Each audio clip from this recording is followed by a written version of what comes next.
Muito bem, senhoras e senhores, sejam muito bem-vindos. Hoje, dia 27 de julho de 2016, está no ar o Soblec Informa, deste meio de semana. E a Soblec é uma sociedade brasileira de lentes de contato, córnea e refratometria. É uma sociedade filiada ao Conselho Brasileiro de Oftalmologia e com muita satisfação que nós iniciaremos o trabalho fazendo uma saudação especial aos patrocinadores dessa gestão do ano 2016. Nós temos 5 estrelas Alco e Opevista, 3 estrelas Coopervision e Optolentes, 2 estrelas Solotic e Medifacos, 1 estrela as empresas Bausch Lomb, Central Oftálmica, Varilux, Essilor, Roya, Johnson & Johnson e uma nova empresa que está chegando, a Soblec, que é a Morning Key. Então, a nossa saudação especial e para dar essa boa noite a todos que começaram a nos acompanhar. A nossa audiência é crescente. Dr. Dácio Carvalho Costa, diretor administrativo da Soblec, falando diretamente da cidade de Fortaleza para todo o país. Dr. Dácio, seja muito bem-vindo. Boa noite, Fernando. Boa noite a todos os ouvintes do nosso encontro. A Soblec está imensamente honrada de promover esses encontros educativos. E hoje nós temos 2 temas bastante interessantes, que são as lentes esclerais. Então, é um assunto bastante da moda dentro da contatologia. É um assunto que prende e, para quem trabalha com lentes de contato e córnea, casos que aparentemente a gente teria indicação de transplante, hoje em dia a gente prefere, consegue indicar uma lente dessa e evita o paciente de fazer um procedimento bem mais invasivo, com toda uma gama de riscos que é o transplante de córnea. E no segundo momento nós vamos ter uma aula do Dr. Richard, que é um especialista em doenças externas oculares, chefia um laboratório na USP, na Universidade de São Paulo, altamente produtivo, com um grande número de publicações, que vai nos falar sobre novidades em relação à superfície ocular, novos conceitos e tecnologias que a gente pode usar para tratar as doenças da superfície ocular.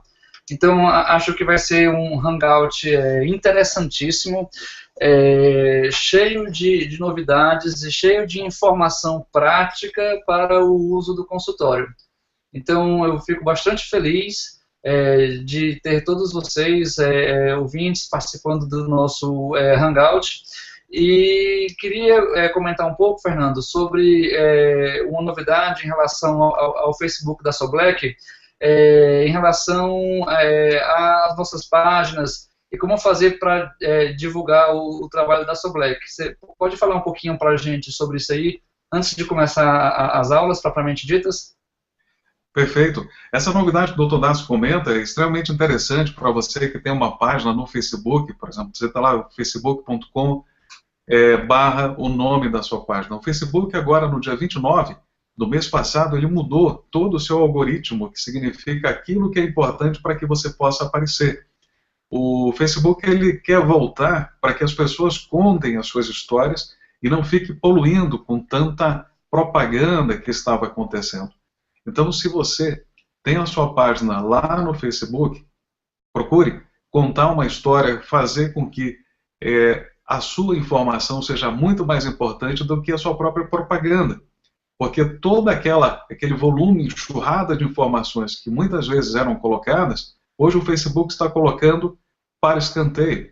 Em números, anteriormente, de cada 100 pessoas que curtiam uma página, apenas 2 recebiam conteúdo. E agora o Facebook diminuiu isso para 0,3, ou seja, para cada 300 pessoas, 1 vai receber o conteúdo. E o que valoriza isso? É o que a Soblec tem feito em termos de comunicação. A gente coloca uma série de histórias, vai levando o conteúdo para que ele faça diferença no dia a dia.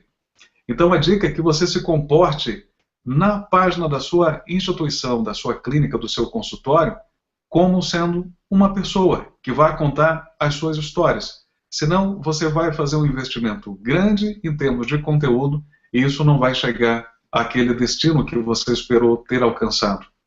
Em resumo, é um novo algoritmo que está valendo nessas últimas 3 semanas, que está valorizando aquilo que é informação e conteúdo para o dia a dia das pessoas que acessem a rede. E além disso, qualquer tipo de matéria que seja fantasiosa ou que seja de natureza midiática para fazer espetáculo, o Facebook também está cortando. Um exemplo, na semana passada saiu que a Torre Eiffel estava pegando fogo. Todos aqueles que foram publicados nos seus perfis tiveram o link deletado e tiveram esse conteúdo apagado. Então, a dica é, faça da sua página um elemento de comunicação, mas que seja uma comunicação viva, que faça o interessante e o interesse para o dia a dia das pessoas. Se você quiser ver um exemplo, entre na página Sobleck, no facebook.com/Sobleck, porque assim você vai poder criar conteúdo, criar vínculo com as pessoas e, ao mesmo tempo, estar em evidência. Essa é a dica, Dácio, que hoje, para todo mundo que está nessa rede, precisa estar antenado com essas novidades. Eu particularmente achei essa mudança interessante, porque a gente ficava com bastante poluição no Facebook e nas mídias online. Então,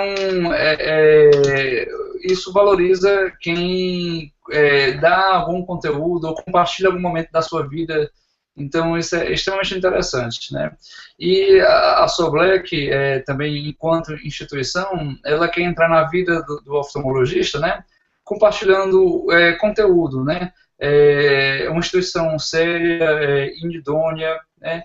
Que tem o interesse da melhor formação do colega oftalmologista, né? Então, valorize a sociedade que valoriza você, que pensa na educação, na formação e na defesa do oftalmologista. Né? Perfeito, é isso aí.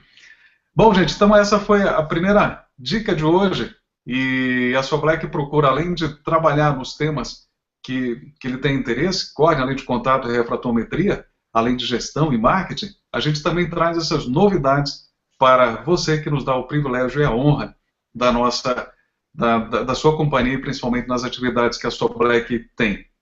Dácio, penso que podemos começar com essa primeira atividade diretamente de Belo Horizonte. Por favor, gostaria que você pudesse fazer a saudação ao nosso convidado que lá se encontra. Dr. Leonardo, seja muito bem-vindo, né, a esse hangout da Sobleck, né. Acho que o tema sobre novas opções em lentes esclerais é um tema extremamente apaixonante. A gente que vem trabalhando com essas lentes há alguns anos, cada vez mais estamos assim surpresos com os resultados, mas ao mesmo tempo a gente de vez em quando se encontra com algumas dificuldades que às vezes um macete, uma dica de uma pessoa mais experiente faz a diferença. Essa é o tipo da lente que não dá para ler no livro e tentar imediatamente adaptar. É preciso de uma experiência que a gente adquire com quem já tem experiência, né? Então, você mais do que ninguém é uma pessoa que está nesse ramo, foi um dos pioneiros na lente escleral no Brasil, e eu queria lhe saudar em nome da Sobleck, dizer que seja bem-vindo e que na próxima hora a Sobleck é sua e faça bom uso do tempo, porque a gente realmente precisa de pessoas com experiência falando desse assunto. Perfeito. Ouvimos Dácio Costa, diretamente de Fortaleza. Eu peço para Leonardo liberar o seu microfone. Vou liberar aqui para ele. Pronto. Agora sim. Bom, eu gostaria de agradecer muito essas palavras gentis que eu estou ouvindo aí dos colegas. Boa noite a todos, ao Richard, ao Fernando. Muito obrigado aí por essa introdução tão amiga. E é verdade, eu tenho tido assim, uma experiência muito boa com a lente escleral, acho que mudou muito minha clínica. Aqueles casos hiper complicados, que a gente tinha poucas opções, a gente mandava muita gente para transplante, na realidade, destruiu minha clínica de transplante, porque já não faço mais transplante, porque a lente, graças a Deus, resolve muitos casos. Obviamente que os casos hipercomplexos, casos em que não há transparência da córnea, não tem outro jeito a não ser a gente fazer um transplante, né? E, bem, então eu preparei uma pequena aula aqui, eu espero ser sucinto e conseguir também atingir aqueles colegas que ainda estão começando com lente escleral. Alguns têm boa experiência e talvez eu possa acrescentar alguma informação adicional, mas também gostaria de poder ajudar aqueles que ainda estão querendo começar. Então eu vou entrar aqui na apresentação, para a gente não perder mais tempo. Enquanto o Dr. Leonardo prepara a apresentação, fica o convite para você que está assistindo, pode mandar sua pergunta no comunicação@soblec.com.br ou pelas mídias sociais, que vamos encaminhar ao nosso palestrante.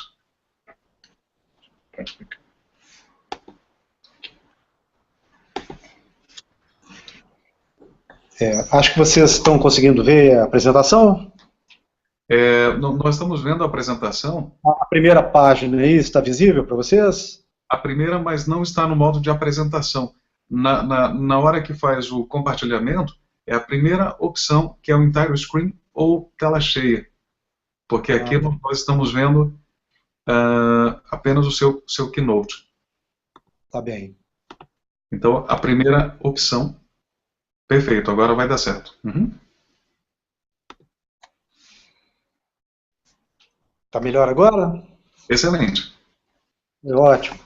Bem, então vamos iniciar.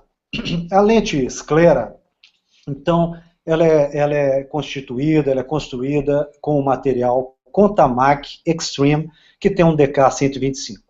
Esse material, ele tem uma característica, além de uma ótima oxigenação, ele tem uma característica interessante, isso foi mudado de um ano para cá, é uma lente que agora é mais leve, o peso da lente é menor, né, o peso específico da lente, a gravidade.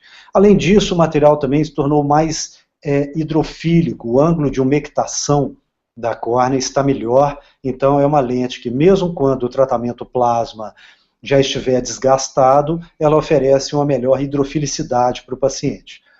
A espessura central dessa lente é de 0,3 milímetros, o que é muito, é uma lente espessa. Mas isso é importante, porque isso faz com que ela resista à flexão, quebras e sucção excessiva. Quando eu comecei com essa lente, eu tive a oportunidade de usar um outro fabricante, antes de experimentar a Maxim, que é a precursora da lente esclera. Essa lente esclera é fabricada pela Medifac, sob licença, do laboratório Aculens, e, portanto, essa lente que eu experimentei antes de um outro laboratório, eu percebia que era uma lente delicada, uma lente que até aparentava uma qualidade melhor. Quando eu conheci a lente esclera, que é a Maxim, eu achei que ela era meio grosseira, e na realidade isso se tornou uma vantagem, isso eu vejo como uma vantagem, porque ela resiste à flexão. Isso quer dizer que quando você começa o seu teste, e após alguns momentos, meia hora, uma hora, ela para de se aproximar da córnea. Ou seja, ao final do dia, você sabe que aquela lente está posicionada ainda respeitando uma distância mínima para a córnea, evitando toques indesejados. E além disso, quebras, eu só tive um único paciente nesses 6 anos com essa lente, que me relatou uma quebra, e mesmo assim a lente já tinha mais de 1 ano de uso. Então a quebra é muito infrequente, e essa espessura com certeza ajuda. E um último, o fator sucção, a gente percebe que alguns pacientes se queixam da sucção. E as lentes que são mais delgadas, feitas algumas que estão aí entrando no mercado agora, tendem a gerar uma sucção maior, o que é algo indesejado. Então, a lente esclera é uma lente de troca anual, embora eu oriente aos pacientes que, eu falo a minha experiência, que a lente é anual, E isso não está negociado, ou seja, eu não quero criar para o paciente uma expectativa de troca muito boa, e isso não aconteceu. O paciente hoje é um paciente informado, o paciente nos cobra tudo que a gente fala, então a troca é anual. Mas eu deixo claro que uma boa parte dos pacientes consegue trocar essa lente até com 1 ano e meio, desde que ela esteja confortável, desde que a visão esteja boa. Quando uma lente está velha, os pacientes sempre reclamam da qualidade da visão, ela cai.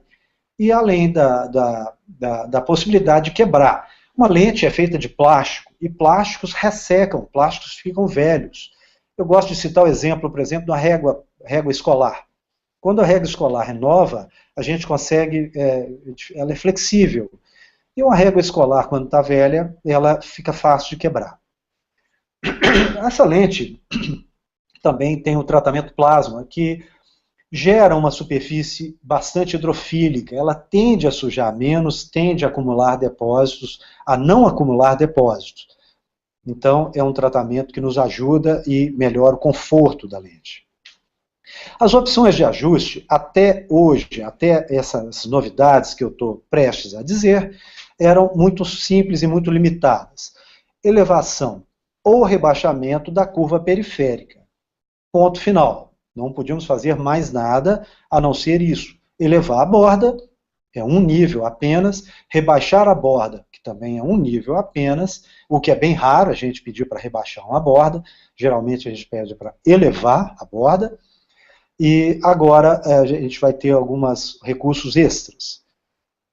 Além disso, acho que alguns ou muitos não sabem, quando você está utilizando essa lente, num paciente que tem um ceratocone bem inicial, que a sua lente número 1 ela está demasiado afastada da córnea, você pode pedir para aplanar a curva base.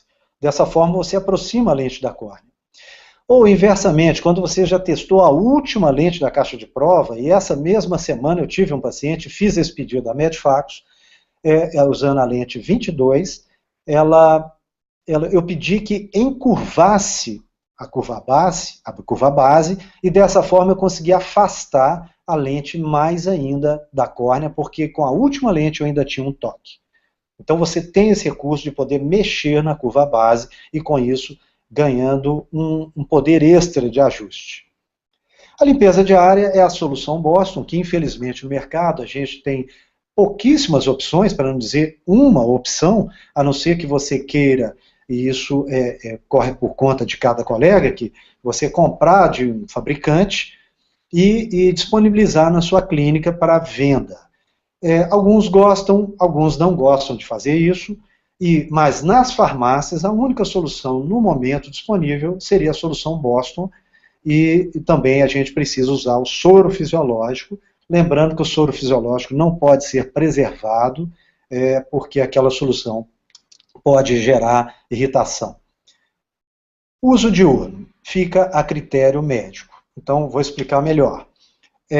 Usar a lente, quantas horas, né, é permitido? Alguns colegas falam, não, eu peço ao paciente para usar só 10 horas, só 12, 14, 16, e me perguntam, você, quantas horas permite?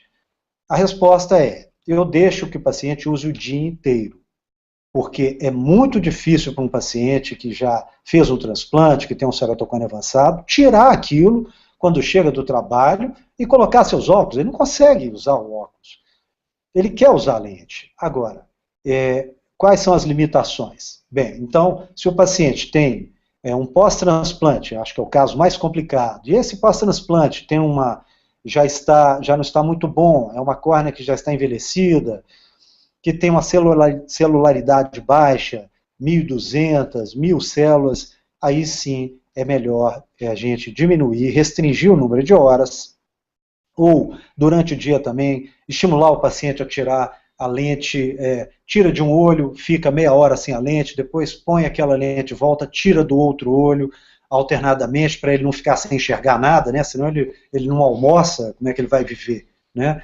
É muito fácil para a gente dar conselho para o paciente, dar ordem, mas pedir o paciente para cumprir, às vezes não é tão simples para ele. Uso noturno, nunca. Não usar para dormir, realmente tirar a lente para dormir, nem hipótese nenhuma está aconselhado o uso noturno. E a soneca que os pacientes falam, doutor, mas às vezes depois do almoço a gente encosta no sofá, está com sono ali, dá aquela cochilada, às vezes até a gente não percebe e dorme. Então, de novo, acho que se o paciente é um ceratocone inicial, um ceratocone leve, ele pode dar uma cochiladinha de 15, 20 minutos, eu não vejo problema com isso.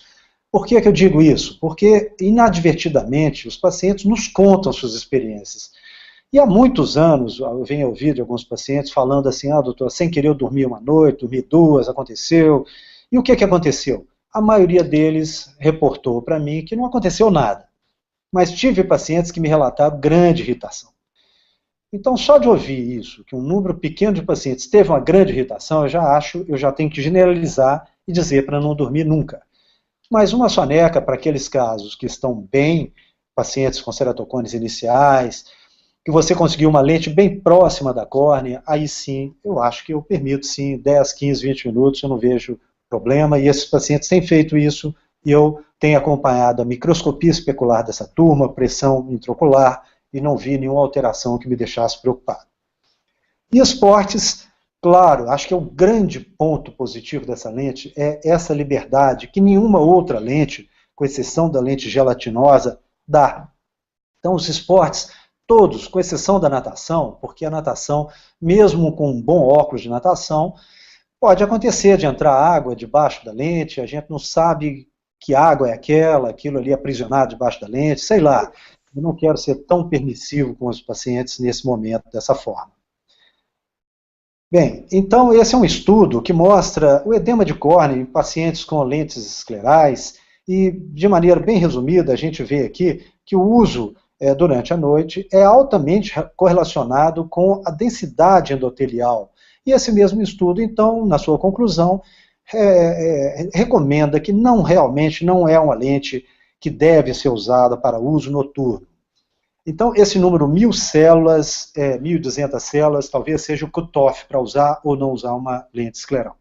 Então, vejam aí, uma boa lente escleral, um paciente com pós-anel, um paciente olho calmo, ele tem a sensação de nenhuma lente no olho, alguns comentam que parece uma lente latinosa, alguns que já usaram, veja a borda superiormente muito boa, e os anéis foram, na realidade, o motivo de eu ter começado com essa lente. Eu tinha um grande número de anéis que estavam insatisfeitos, ou assim, abaixo do esperado. É bom que o anel não é a solução ruim, é uma ótima solução, eu gosto muito, mas a sua imprevisibilidade, às vezes cria uma situação, então a lente escleral foi realmente a única lente que consegue ficar sobre os anéis de maneira bastante estável.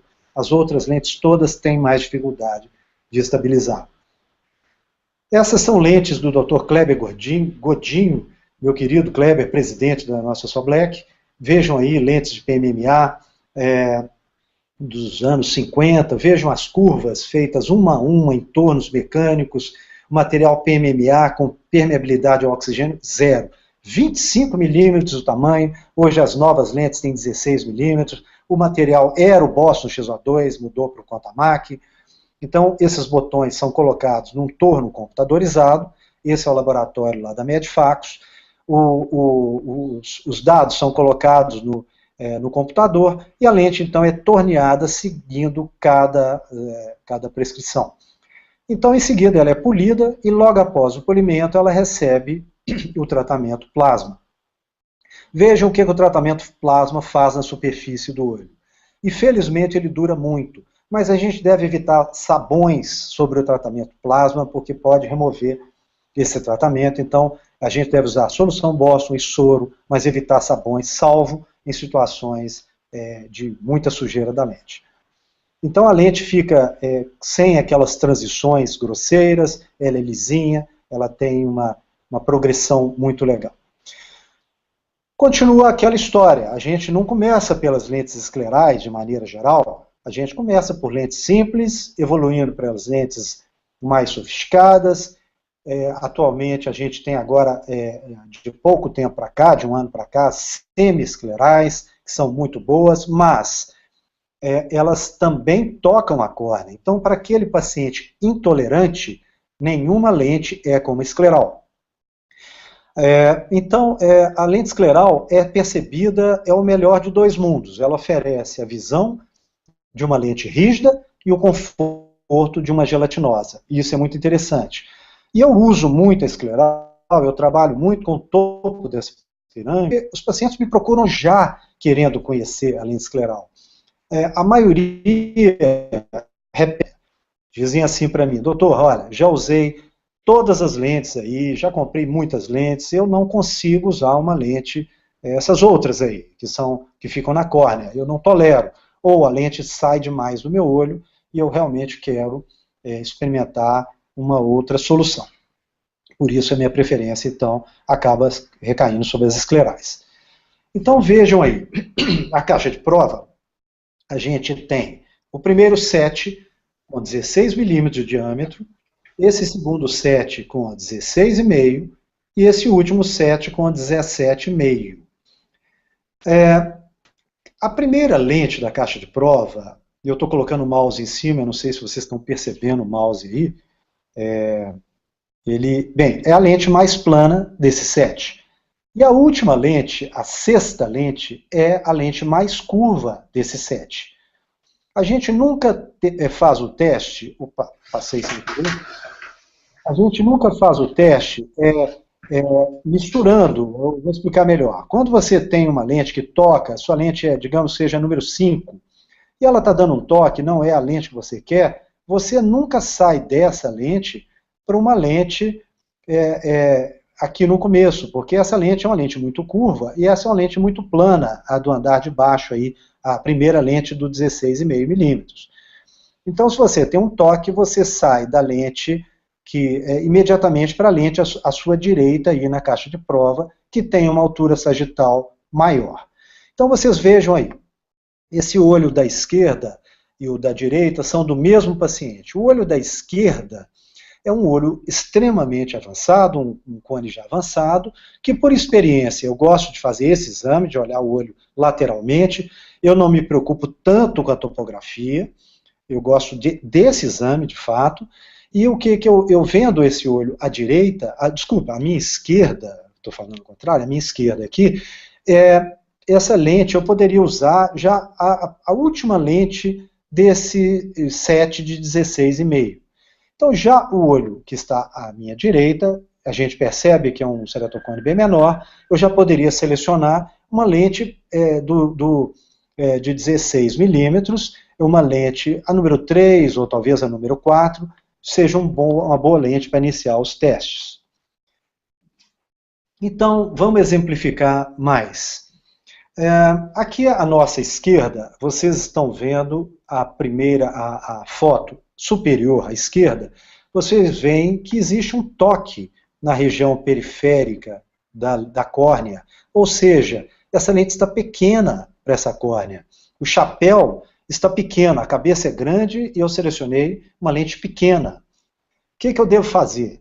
Eu não preciso, como eu tenho essa fluoresceína centralmente, eu já sei que eu não tenho um toque no ápice da córnea, como eu estou vendo aqui embaixo, à minha direita. Eu tenho um toque no ápice da córnea. Quando eu tenho um toque no ápice da córnea, eu tenho que crescer minha lente verticalmente. Eu tenho que sair da lente número 3 para a número 4, ou se for a 4, da 4 eu mudo para 5, e assim eu vou aumentando a altura sagital da minha lente, eu vou evitando o toque no ápice do cone.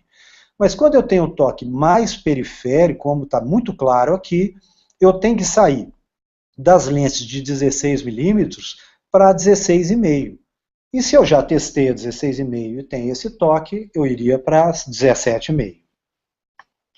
Bem, então, indo mais à frente, as lentes são indicadas para ceratocone, degenerações pelúcida, para traumas corneanos, para os pós-transplantes, pós-cirurgia refrativa, olho seco. E essa faixa verde que a gente consegue ver aqui, essa faixa verde me mostra o afastamento que existe entre a córnea e a face posterior da lente. Então, vamos lá. Uma córnea está aqui desenhada, eu quero uma lente assim, o mais próximo possível. Se eu tenho um toque como esse, eu preciso elevar minha lente, eu tenho que aumentar a altura sagital da minha lente. Não tanto feito esse desenho que está aí, mas eu preciso afastar ela, então eu preciso crescer verticalmente. Se o meu diâmetro é pequeno, eu não devo colocar uma lente muito grande sobre essa córnea. O chapéu agora ficou maior do que a cabeça. Então, está aí aquele mesmo paciente que eu mostrei antes, para ilustrar para a gente as diferenças sagitais que a gente pode ver até entre o mesmo paciente. Então vamos ver esse videozinho aí e vejam o que está acontecendo. O paciente está queixando para mim, doutor, eu estou sentindo a lente, está me incomodando. Essa é a rara situação em que o paciente queixa alguma coisa com a lente. É quando a pálpebra fica presa assim. E por quê? Porque o olho é muito tórico. Então veja, eu posicionei a pálpebra, a lente está debaixo da pálpebra, mas o paciente olha para cima, pronto. A lente já saiu, prendeu na pálpebra e o paciente imediatamente percebe a lente. Vejam que quando eu afasto a pálpebra, vocês veem que a lente está solta. A borda dela, no meridiano a 90 graus, está muito plana. Então, quais são os sinais que me falam que uma lente precisa de uma periferia tórica? São as bordas frouxas em um meridiano, geralmente esse meridiano é 90 graus, a lente se descentra inferiormente, o paciente pisca, ela sobe e desce, ela tem movimentação, e forma esse menisco líquido que a gente vê aí com fluoresceína.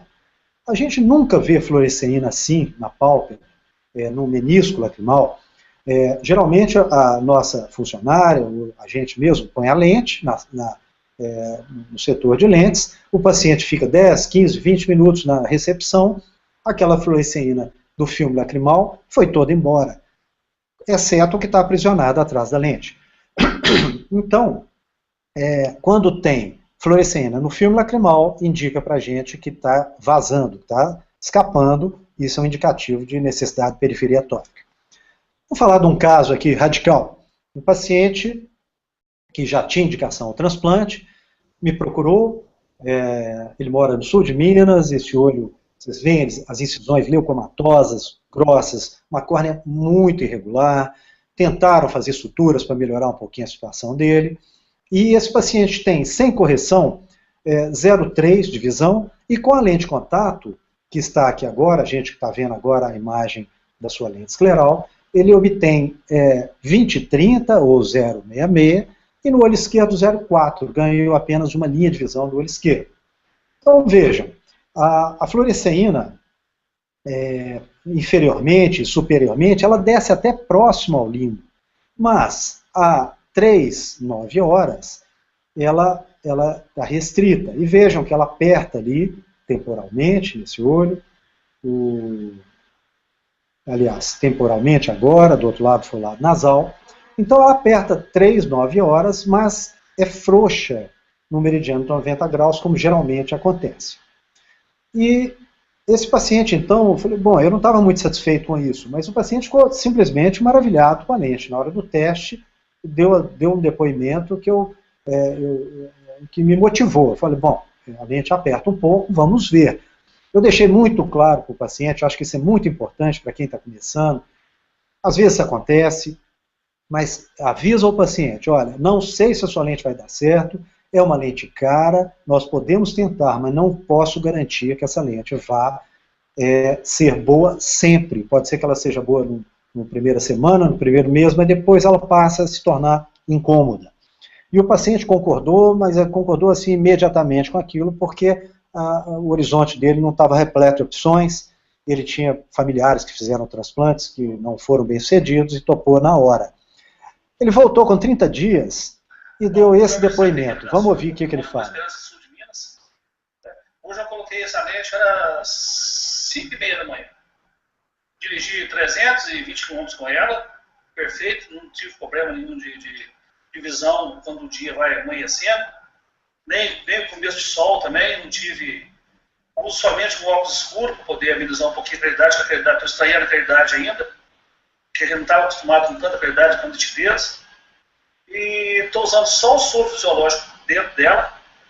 No começo eu tive uma certa dificuldade de colocar aquele olho um pouco fechado, e ele fica com medo de machucar o olho, mas já estou colocando ela, demorando menos de 5 minutos para colocar as duas, sem bolha, sem nada. E a minha visão à noite melhorou demais da conta, foi uma coisa que me surpreendeu, porque eu tinha problema de dirigir à noite, pouca visibilidade. Hoje não, minha vista está muito boa à noite. O farol de carro não está me incomodando. Estou conseguindo assistir televisão deitado, que é uma posição desconfortável, a gente ficava de óculos para assistir televisão, principalmente com bifocal.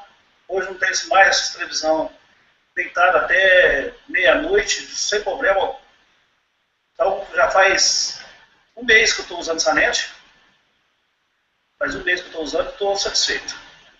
E a irritação? A irritação só está um pouquinho vermelho. Meu olho esquerdo está um pouquinho vermelho só. Mas não me atrapalha a visão. Entendeu? Não está atrapalhando a visão. Não está ardendo, não tem nada. Só está um pouquinho vermelho. E as outras lentes contatos antigas? As outras eu não consegui usar. Por causa dos cortes na cirurgia que eu fiz. Eu não consegui usar nenhum. Todas as lentes que eu comprei e descartei. Até o momento está dando certo. Até o momento, graças a Deus, está beleza. Obrigado, professor. Bem, então vocês vejam, a visão muda, às vezes não é a quantidade, mas a qualidade da visão, né? O glare, o espalhamento de luz, apesar de 0,4 no olho esquerdo, ele obteve uma visão, ele nos fala que a visão, ele se sentiu muito bem com ela. Mas vejam, a lente aperta ali a 3, 9 horas. E ele vem usando essa lente há quase 3 anos. Eu não tinha uma nova opção para ele, a opção que a gente tem agora, de elevar, de consertar essa periferia, de adequar ao olho que é extremamente oval, tórico, e a gente tem agora uma periferia tórica para minimizar, melhorar talvez, mas nem que minimize já pode melhorar. Então esse paciente usou um bom tempo, e agora, quando ele voltar, seguramente eu vou mudar a sua lente para uma lente com a correção de periferia tórica. Então, o mesmo se passa nos 2 olhos, veja na região da pinguécula, que é realmente o lugar que mais aperta, né? É a região onde há uma pinguécula, um espessamento, é o local preferencial de aperto que a gente observa em aqueles pacientes que têm olhos tóricos. Claro, nem todo paciente tem olho assim, né? Então esse é um outro paciente. Veja um aperto claro aí, os vasos estão esmagados aí pela presença da lente, e essa paciente já tinha mais de 1 ano de uso, é um paciente pós-anel, como vocês puderam ver, 3, 9 horas também, mas bem tolerado e a paciente sem nenhuma queixa, exceto às vezes uma certa hiperemia. Os pacientes costumam referir que um dia irrita, outro dia não, fica um pouco mais vermelho, de uma forma assim, vejam aí, inferiormente a lente muito bem ajustada, superiormente também, olha como está ótima. Então, quer dizer, não precisava fazer nada aqui, mas eu precisava aqui. Esses pacientes em que eu não fiz correção de periferia tórica, todos eu pedi elevação de borda, para minimizar esse aperto. Vejam como a conjuntiva sobe em cima, parece que a borda da lente está quebrada, né? Mas isso é a própria conjuntiva se dobrando por sobre a borda da lente. Depósitos. Então, lentes ficam velhas. Por isso que é importante dizer que lente com 1 ano pode envelhecer. Esse paciente, esse aí está parecendo até uma ceratopatia em faixa, mas é uma lente esclera bem velha de paciente que passou bastante da hora de troca. Mas esse outro paciente aí usou sua lente por 2 anos e voltou assim, com a lente parecendo nova. Mas o paciente, é interessante que, apesar disso, com a troca da lente, os pacientes notam melhora da visão. Então, realmente, cai a qualidade da visão em uma lente além de 1 ano e meio. Então, esse é um vídeo que eu costumo mostrar para os pacientes mais queixosos da dificuldade de tirar a lente. Vejam essa senhora, eu pedi que ela tirasse devagarzinho, para ela dar o showzinho dela, porque ela tira rápido. Então vejam ela colocando agora a nossa direita, ela colocando devagarzinho, olha, colocou. E fez questão de não piscar para que a câmera pudesse mostrar, né? Então eu tenho esse vídeo na minha sala de lente de contato, e quando eu tenho um paciente muito chorão, reclamão, que fala que o olho é pequeno, eu adoro mostrar essa senhora colocando com toda essa calma, com essa categoria, e a coluna dela nem é essas coisas, vocês veem que ela não abaixa muito, então acho que esse fator depende muito mais da cabeça do que do tamanho da fenda palpebral. da calma da pessoa. Então, vejam, imagine um olho seco, mas extremamente seco, no seu pior grau, dessa paciente, agora muito bom, já estou mostrando ela com a lente, já há algum tempo, a lente já está até meio velhinha. Esse olho dela mudou completamente. Essa paciente iria para uma tarsografia, porque o olho dela não fechava em absolutamente nada, e ela já tinha um tratamento máximo, com todos os géis e lubrificantes possíveis a cada 15 minutos, de forma que isso foi uma grande solução para ela. Eu acabei de tirar a lente, só para examinar o olho dela sem a lente, para ver como é que está a superfície do olho. O olho dela mudou completamente. Como o outro olho dela era plano, esse olho eu coloquei ela com mais 3, então ela ganhou uma monovisão, embora o lado estético não tenha sido resolvido, o conforto, a vida, a qualidade de vida dela mudou muito.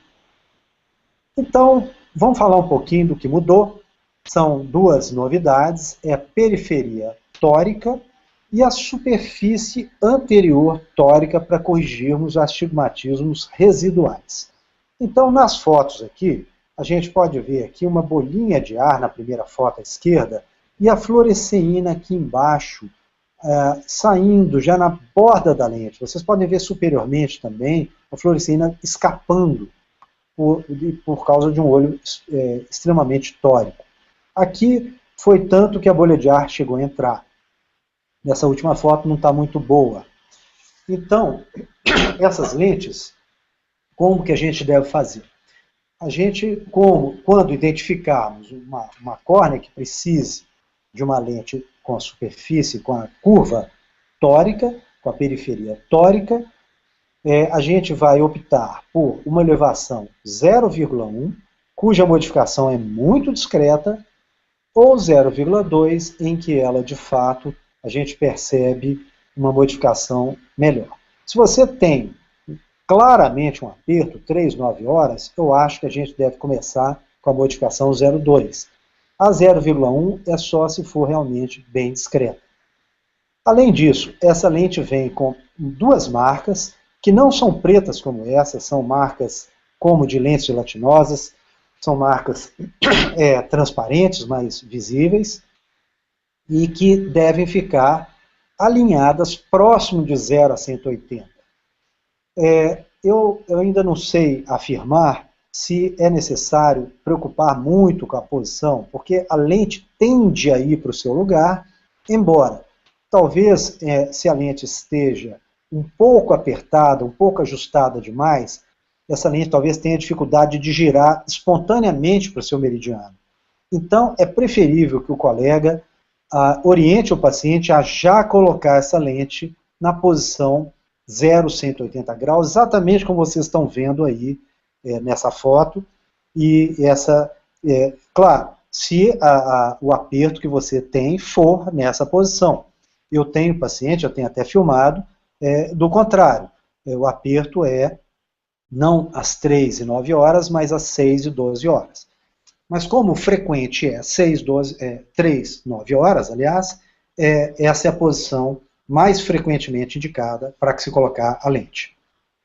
E a outra opção para aqueles pacientes que você não conseguiu uma visão ótima com a lente esclera, e descobriu que, ao girar um cilindro de 1,5 ou 2, você obteve uma visão melhor. Então, quando for assim, na sua sobrerrefração, você adicione também o grau do cilindro e o eixo que você conseguiu descobrir para o fabricante, que essa lente virá com a superfície anterior tórica, corrigindo também essa ametropia. Agora, diferentemente da curva tórica, que serve para ajustar a lente no olho, essa lente também tem suas marcas, e essas marcas são 3 e não 2, exatamente como vocês estão vendo aí, a 0, 180 e 270 graus. Agora, é importante frisar que não é possível você pedir uma curva tórica uma periferia tórica com a frontal tórica. Isso não é possível, são marcações, vai ficar muita marcação sobre a lente, e isso não é possível fazer. Mas é possível fazer a periferia tórica com elevação de borda. Então, desculpem, se você percebe que você tem necessidade de corrigir a periferia tórica e tem também, mesmo no meridiano mais frouxo, você acha que precisava elevar mais essa borda, que não está tão folgado, você pode pedir a associação das duas coisas. Você vai pedir a elevação da borda, que vai aumentar ela como um todo, mas naquele meridiano que você selecionou, ela vai elevar. Então, vou lembrar mais uma vez, o meridiano mais curvo, o mais curvo, geralmente, é o que está a 90 graus. Geralmente, a lente que precisa, que você deve pedir, vai ser às 3 e 9 horas, né? Ou seja, a 0 graus e 180 graus. Essa lente vai ser aplanada nesse meridiano. Geralmente é assim que é o que se usa pedir. A maioria dos casos são assim. E esse aqui é um paciente com a sua lente, ele tirou sua lente, essa é a lente que aperta o seu olho a 3, 9 horas. A gente pode ver que a conjuntiva, opa, parece que tivemos um probleminha aqui. O PowerPoint fechou aqui sem querer. Espero que não aconteça de novo, porque eu tive um problema parecido com uma outra apresentação. Fiz de novo e vamos ver. Estamos ao vivo, falando com todo. Ele está carregando, viu, gente, o PowerPoint aqui. Diretamente de Belo Horizonte. Mas vamos carregar um pouquinho pesado no outro vídeo. Uhum. Então estamos aí, ó. Então vamos dar play, essa mesmo.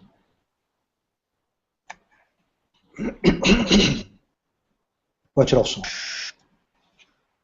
Então, vocês vejam que ela aperta nessa posição aí, às 3 e 9 horas. A conjuntiva chega quase a dobrar em cima. Esse vídeo. Puxa vida, né?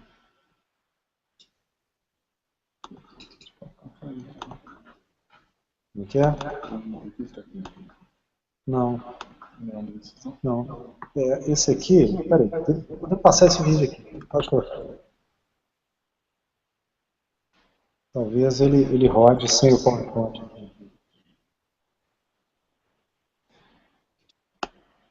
Gente, olha, esse é o mesmo paciente, é um outro vídeo do mesmo paciente que mostra o aperto da lente e a irritação causada pelo aperto às 3, 9 horas. Vejam agora aí, olha a posição temporal, olha como aperta. E esse paciente vem usando há algum tempo essa lente, tolerando e pedindo para continuar. É esse mesmo paciente que, infelizmente, eu queria mostrar. Hoje ele veio, recebeu essa sua nova lente, e é a que eu trouxe hoje, mas não sei se eu vou conseguir mostrar para vocês. Então, acho que já deu para ver aqui. Agora vamos sair dessa imagem e vamos voltar para o PowerPoint. Vamos lá para o último finalzinho. Não, aqui em cima. Isso. Agora, aqui, né? Então eu vou pôr aqui, ó. Epa. Esse aqui. Paralisar esse aqui. E esse aqui é a sua lente com periferia tórica. Então, vocês vejam a diferença, como aperta bem menos. E lembrando que ele acabou de tirar a sua lente, vocês veem a marca aqui, olha. Essa é a marquinha da periferia tórica. Não sei se o mouse está aparecendo aí para vocês, mas ela está aqui. Eu vou pôr o dedo nela, estou girando a lente, vejam como é que ela tende a achar a posição mais plana. Então, a parte mais lente da plana quer achar a parte mais córnea da plana, e isso está acontecendo. Eu puxei propositalmente, tentei tirar ela, botar ela invertida, mas ela volta para o local. Então, lembrando que o olho dele, ele acabou de tirar uma lente que marcou, que sulcou o seu olho, e eu botei uma lente que agora não deve sulcar o seu olho, eu não permiti, ele não descansou da lente. Por isso a gente ainda percebe um certo aperto. Então, para finalizar, eu acho que, infelizmente, o vídeo está nos dando trabalho aí, eu já vou para o finalzinho, gente, para a gente concluir. Está carregando aqui.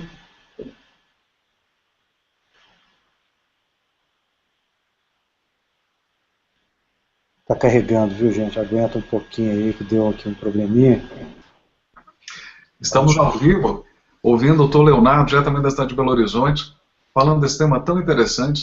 Enquanto ele organiza lá, eu convido para você que nos dá o privilégio da sua audiência, comunicação@soblack.com.br. Depois nós teremos em torno de 5 minutos para fazer perguntas ao Dr. Leonardo. Então, aqui. Isso. Então, gente, para a gente finalizar, tem um vídeo que está no YouTube, é um vídeo de 8 minutos que eu mandei para a Askes, contando esses conceitos, mostrando um pouco sobre a lente. Se alguém tiver interesse de ver, ele está disponível lá, está fácil de achar. O nome é esse, O Retorno da Fênix Scleral Lens. Talvez possa procurar também pelo meu nome, mas tem outros Leonardo Gontijo lá. E quem tiver interessado, eu escrevi um guia para adaptação dessa lente, e também um outro guia que é lidando com problemas. Se alguém tiver interessado, meu e-mail está embaixo, basta me passar um e-mail, que eu disponibilizo o link para que vocês possam ter acesso a esse texto. Então eu gostaria de agradecer ao convite, fiquei muito honrado, muito feliz. Uma coisinha final, uma curiosidade, uma brincadeira, viu, gente? Esse é o olho da consultora Liliane, da Medifax. Esse é o olho delas. Ela está com uma lente mini escleral aqui. O outro olho, não sei se dá para perceber, a corzinha está um pouco diferente. Então, a brincadeirinha que a gente fez, nós colocamos azul de tripã debaixo da lente e ficou com o olho azulzinho. Ela achou bonito. Essa é uma brincadeira, foi só para mostrar as invenções de moda, aqui, as coisas para a gente. Eu vou experimentar isso com alguns pacientes. Se isso for uma coisa legal, eu falo para vocês aí no futuro. Então, mais uma vez, eu quero agradecer. Estou à disposição para alguma pergunta, para qualquer pergunta. E era isso, um agradecimento. Muito obrigado pela paciência.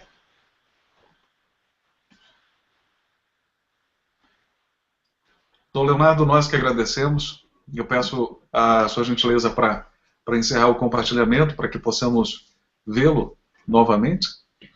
E nós temos aqui 4 ou 5 minutos para fazer algumas perguntas que chegaram. A doutora Tânia Scheffer também está conosco, vai fazer a sua consideração acerca do que viu. Doutora Aliana Greenberg Corrani, de Curitiba, pergunta: qual que é a porcentagem, risco ou relato de isquemia das artérias ciliares e até amaurose relacionada? Nossa, deixa eu fazer assim, ó, peraí. Nunca tive um caso e eu acho que se tivesse de ter um caso como esse, eu tive realmente lá atrás, quando as primeiras lentes eram importadas, vinham dos Estados Unidos, e o tempo para chegar era muito grande. Então demorava 1 mês, às vezes 2 meses, a lente se perdia. Não pelo fabricante, que sempre cumpria com os seus... em 2, 3 dias a lente estava em Miami, mas para entrar no Brasil era uma dificuldade. Então alguns pacientes que ficavam maravilhados com a lente insistiam em usar, e falavam: não, você não deve usar, mas você não pode mandar no paciente. O Dr. Kleber tem um paciente que ele conta o caso, que o paciente que não tira a lente, dorme com a lente todo dia. Você vê absurdos que a gente não controla, né? Então, eu pude ver com esses pacientes que não aconteceu nada demais. E, claro, eu sempre fui muito vigilante. Quando eu comecei com isso, eu não tinha outros colegas para dividir esse problema, né? Não tinha estudos, não via nada e ficava muito preocupado com isso. Então, eu vigiava esses pacientes muito de perto. Eu examinava semanalmente, depois mensalmente, bimensalmente. Os meus primeiros, vamos dizer, 30 pacientes viviam do meu consultório. Com o passar do tempo, eu fui ganhando confiança. E eu acho que eu estou confortável como estou agora. Eu não tenho nenhum problema sério. O mais sério que aconteceu foi intolerância. Alguns pacientes realmente têm. Eu acho que 1 entre cada 10, antes de eu ter a periferia tórica, pelo menos, eu sempre falava isso com os pacientes. Olha, você comprou uma lente cara, mas eu não estou garantindo que você vai conseguir usar. Aliás, nenhuma lente eu garanto. Não existe nenhuma lente que é perfeita. Você não pode falar isso. Você pode pôr uma Rosicá hiper bem adaptada e dá errado. O paciente fala, não tolero, e abandona. Com essa acontece o mesmo, aviso o paciente. E então eu acho isso. Eu acho que 1 entre cada 10 eu deixo o paciente meio que prevenido. Se tiver uma grande intolerância, abandonar a lente, claro. Eu não quero forçar o paciente. O pior paciente é o pós-transplante. Esses é que a gente tem que ter muito cuidado. Acompanhar de perto, fazer uma adaptação da lente o mais justinho, o mais próximo da córnea possível, evitando tocar, às vezes permitindo um toquezinho aqui e ali, bem levezinho, um toquezinho intermitente. Para quê? Para não afastar a lente demais em outros setores. Porque a córnea às vezes é tão irregular que a gente tem que fazer umas concessões, porque às vezes o paciente já fez 2, 3 transplantes. Né? Dessa forma, a gente então tem que entender que é a única solução no momento para aquele paciente. Perfeito. Um abraço para Eduardo Faria, que nos acompanha na Bahia, para o Dr. Telêmaco Baldrin, que nos acompanha no Rio de Janeiro, e mais uma pergunta que vem lá da cidade de Maceió. Ala Cavalcante diz assim, Léo, parabéns pela palestra, pela apresentação feita, e pelo conhecimento sobre lentes esclerais. Como sempre, um grande abraço da querida cidade de Maceió. E ele pergunta, geralmente os pacientes que colocam a esclera têm péssima visão. Claro que cone para perto não é de todo ruim, mas a marcação da toricidade é bem visível para esses pacientes, para que vejam a marcação antes de colocá-las? Boa pergunta, Alan. Alan, meu grande abraço para você. O Alan trabalhou com a gente na Santa Casa, foi o melhor fellow lá da Santa Casa, nos muitos anos que eu estive lá, foi um dos melhores fellows, é uma pessoa que eu sinto saudade, e meu grande abraço. Alan, a sua pergunta se justifica. Realmente a marquinha, você viu que ela é delicada. E se um paciente tiver uma visão tão baixa que não consiga ver, né? Realmente, hoje até conversei com a equipe da Medfacos, para saber se poderíamos substituir essa marca, que é uma marca discreta, por um pontinho preto, talvez seja mais visível. Né? As lentes que eu usava, adaptar, a Maxim, do laboratório Aculens, que detém a patente dessa lente, a lente direita sempre vinha com um pontinho preto. Era muito legal isso, facilitava o paciente saber qual que é a esquerda, a direita, eu achava isso uma coisa muito boa. E eu acho que a Medfacos devia considerar fazer isso também. Marcar com uma bolinha preta para identificar a lente esquerda da direita. Nesse caso aí seria botar duas marquinhas pretinhas para facilitar, mas você tem toda a razão, pode ser que algum paciente não consiga ver, né? Uma boa pergunta. Perfeito. E ouvimos a pergunta, e antes de passar para a doutora Tânia, para a sua consideração, aqui temos o doutor Hertes Miraglia Júnior, diretamente da cidade de Belo Horizonte. Ele parabeniza pela apresentação, que diz que você se continua superando, e parabéns à diretoria da Soblec pelos encontros, à equipe técnica pela qualidade de transmissão. Abraço, doutor Hertes Miraglia Júnior. Muito obrigado, doutor Hertes, é um privilégio saber da sua audiência. Convido Tânia Scheffer para fazer a saudação de encerramento ao nosso ilustre palestrante, doutor Leonardo Gontijo, de Belo Horizonte, que trouxe tema atual e interessante para todos nós que estamos aqui. Tânia? Boa noite, meu querido amigo.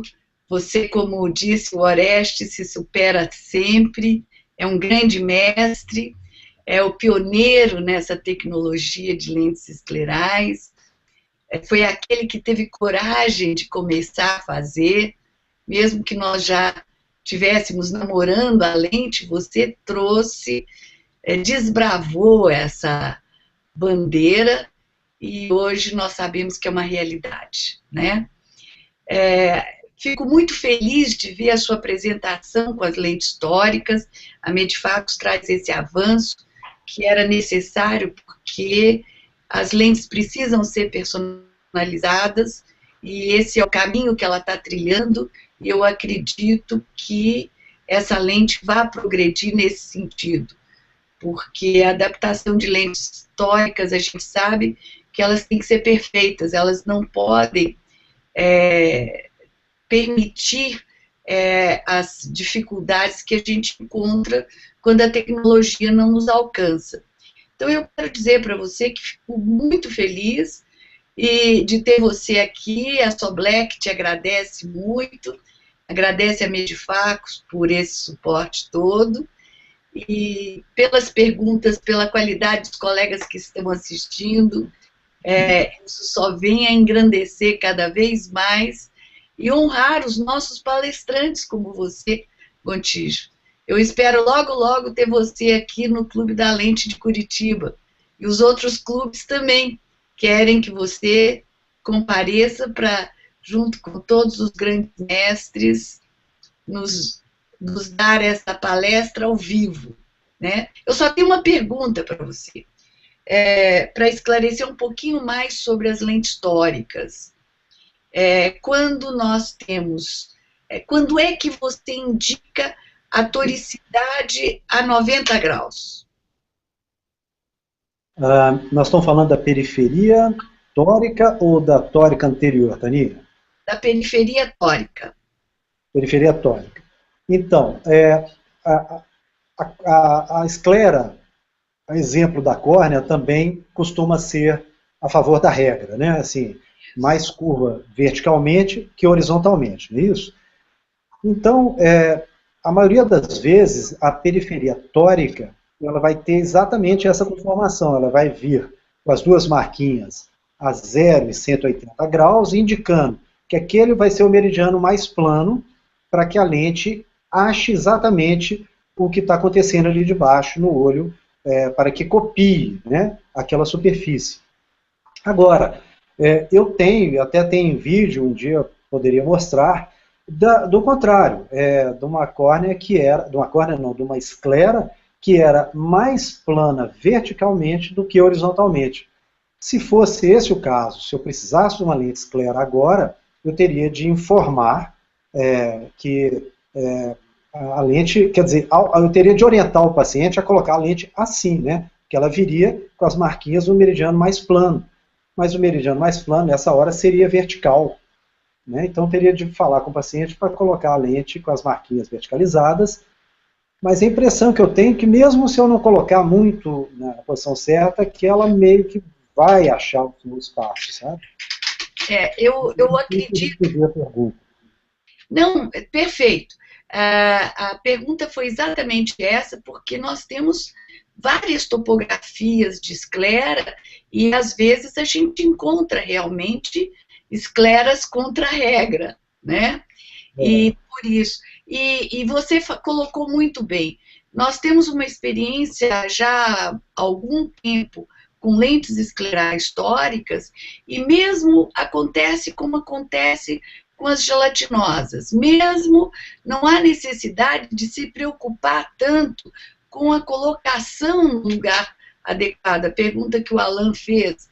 Mesmo você, o paciente colocando a lente em uma posição adversa, ela vai rodar e vai encontrar o seu sítio próprio, né? Muitas vezes não é exatamente a 180 graus, porque ela pode ter um eixo inclinado e ela vai se estabelecer ali e vai ficar bem bonitinha. Às vezes leva um pouquinho mais de tempo, mas ela roda e fica lá. Parabéns, Léo. Tânia, foi muito bom. Muito obrigado, querido. Sabe que você mora no nosso coração. Eu que quero agradecer as palavras gentis da Taninha, que é a minha grande amiga, doutor Orestes, que é o meu mentor, nosso chefe, a maior autoridade em lente de contato desse país. Ele, a Tânia, são dois monstros, ex-presidentes da Soblec, pelas quais eu tenho uma profunda admiração. Eu é que agradeço todos esse elogio e retribuo com os mesmos. Muito obrigado a vocês. Leonardo, antes de encerrar, só que o país todo está conectado, 2 minutinhos, 2 perguntinhas, dando um abraço aqui para o André Monte Alverne, que está te assistindo em Fortaleza. Temos aqui uma pergunta, as 2 últimas para começar com o Dr. Richard Idna. Sônia Nogueira, em Belém, ela diz o seguinte, ela lhe parabeniza pela excelente apresentação e sua experiência, ela diz o seguinte, paciente pós-anel no olho e removido no outro, com elevação mais periférica, inferiormente, mesmo com a lente 22, ainda apresenta toque em anel em toda a periferia. Como resolver? Ela está usando lente escleral e mesmo colocando a 22, quer dizer, a última lente da caixa de prova, ela ainda tem um toque na periferia. Puxa vida, eu gostaria de ver esse caso. O anel é muito ingrato para se colocar lente escleral. Vou explicar por quê. Porque ele não está, o toque não acontece no ápice da córnea e não é na periferia. Ou seja, quando você tem o toque, e eu tenho uma foto muito legal que exemplifica isso, a lente escleral sobre a córnea, tudo verdinho, mas exatamente no trajeto do anel existe um toque 360 graus, mostrando que o anel está esbarrando a córnea está esbarrando na lente. Se o toque fosse apical, eu elevaria a altura sagital da lente. Se o toque fosse bem periférico, eu ampliaria o diâmetro da lente para fugir daquele toque periférico. Mas o toque está exatamente à meia periferia, ou seja, a gente precisa fazer os dois. Precisa aumentar a altura sagital da lente e aumentar o diâmetro, um pouquinho de cada coisa. Mas estranho esse caso da colega, lá de Fortaleza, porque, poxa, a lente 22, ela é reservada para aqueles casos assim, o paciente já está com o pé no transplante, não é para um paciente de anel. Essas lentes são para casos heróicos, assim, né? Então eu queria dar liberdade a essa colega de, se ela quiser, o meu e-mail, ela me manda foto, ou pelo WhatsApp, o que ela preferir, entrar em contato comigo, e me mandar fotos, se ela puder, feito até com celular, se for o caso, que eu gostaria de ver, gostaria de entender esse caso, porque, assim, a princípio parece que é uma córnea pedindo um transplante, né? E essas córneas a gente não põe anel.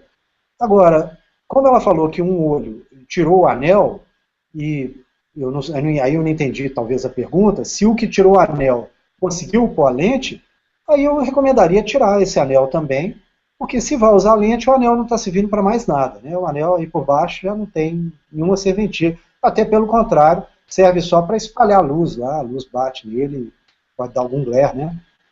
Perfeito. Então já fica disponível Sônia Nogueira de Belém, no estado do Pará. Léo, última pergunta. Luciana Lima, do Rio de Janeiro, ela diz o seguinte, aqui no Rio, volta e meia, temos pacientes com dificuldade de encontrar o soro em flaconete, sem conservante. Pergunto ao Dr. Léo se usa colírio sem conservantes como forma de substituir o soro fisiológico. Ela agradece pela sua apresentação. Luciana Lima, do Rio de Janeiro. Obrigado pela pergunta, Luciana. É uma boa pergunta, você sabe por quê? Houve um momento atrás, quando eu comecei lá, uns 4 anos atrás, 5 anos atrás, que eu fiquei na dúvida, o que seria melhor colocar debaixo da lente? Optivil D, que é o que tinha na época, ou soro? E alguns pacientes tinham olho seco, eu fiquei meio na dúvida. Então, o que eu fiz? Eu dei um monte de amostra para alguns pacientes e pedi que usassem um olho soro e no outro Optivil D. E que depois me reportassem daí um mês o que foi melhor. Alguns pacientes falaram que era melhor o soro. Outros pacientes falaram que era melhor o Optivil D. E eu não cheguei a nenhuma conclusão. Aliás, cheguei sim.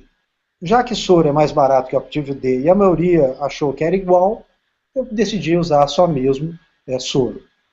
Agora, por coincidência, hoje, esteve no meu consultório uma representante, uma farmacêutica, que trabalha numa farmácia artesanal aqui de Belo Horizonte, e que comercializa frasquinhos com soro fisiológico não preservado. Então, esses frasquinhos são envasados de forma a durarem até uma semana. Diferentemente daqueles frasquinhos que a gente compra, que são pequenininhos, que custam R$2, quebra. Quando a gente quebra aquele frasquinho, você usa um pouquinho e sobra um tanto, mas vai guardar aquilo aonde? Junto com queijo na geladeira, junto com sei lá o quê. Não é muito higiênico isso, né? Então, a ideia é, um frasquinho como esse, segundo essa pessoa, custaria R$6. Gastaria, então, um por semana, e o custo seria mensal de R$24.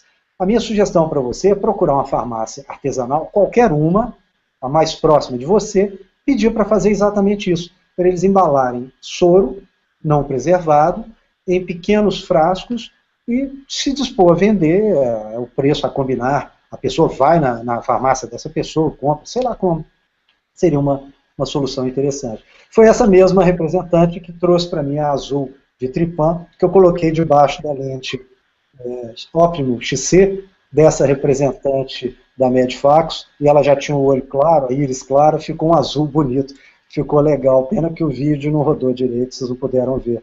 Mas é só uma brincadeira isso nem sei se dá para um epitélio da córnea suportaria azul de Trypan, mesmo que diluído o dia inteiro, eu não sei. No futuro eu conto para vocês o que isso deu, essa brincadeira. Excelente! Muito obrigado. Ouvimos o Dr. Leonardo Gontijo, de Belo Horizonte, falando para todo o país. Léo, é assim mesmo, ao fazer ao vivo, tem o lado bom, tem o lado que a gente aprende, e principalmente o gosto de quero mais. A Soblec agradece pela sua presença, pelo seu conhecimento, e o convite já está feito para que volte quando puder, e que, se puder, seja muito breve. Muito obrigado. Tânia Scheffer. Muito obrigado a todos. Agradecemos. Tânia